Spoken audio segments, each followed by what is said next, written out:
What comes to mind when you hear the word nuclear? Do you think about disaster and tragedy?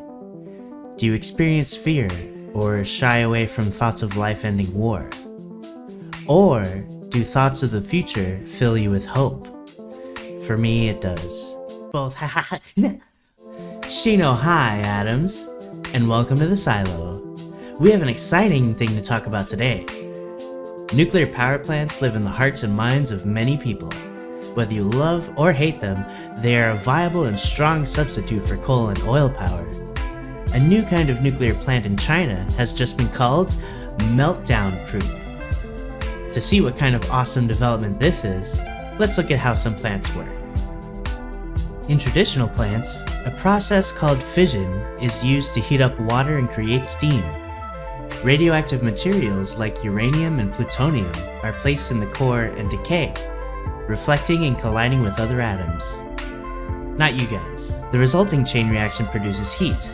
Control rods, made of a material like boron. No, I didn't call you a moron, not even a goron. Are used to control the rate of fission and heat by moving up and down between the radioactive material. The process creates no greenhouse gases. The problem with these types of plants is a power failure or critical error while the radioactive material is in use can be catastrophic.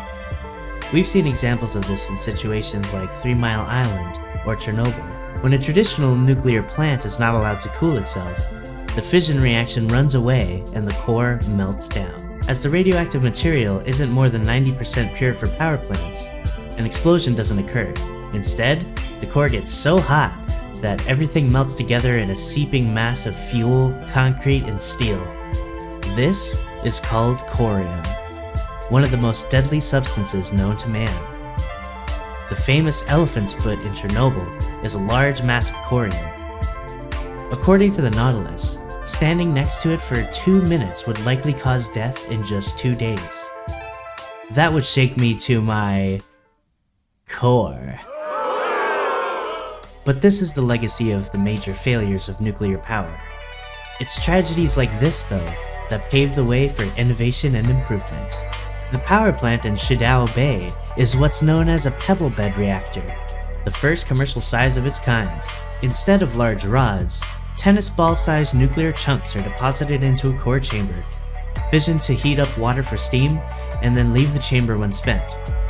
Also, instead of being cooled by water, the plant uses gases such as helium or carbon dioxide. These have a much higher temperature tolerance than water.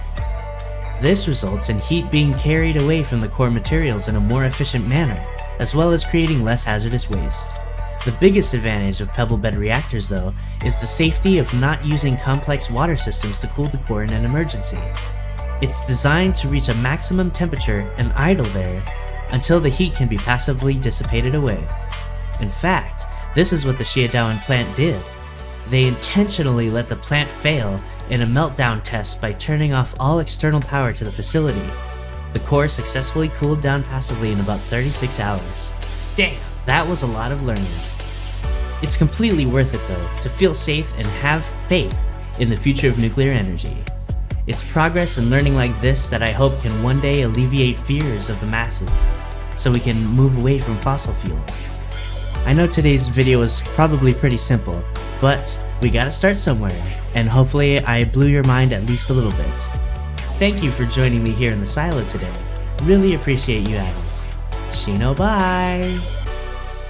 This results in the heat being carried away from the core materials in a more efficient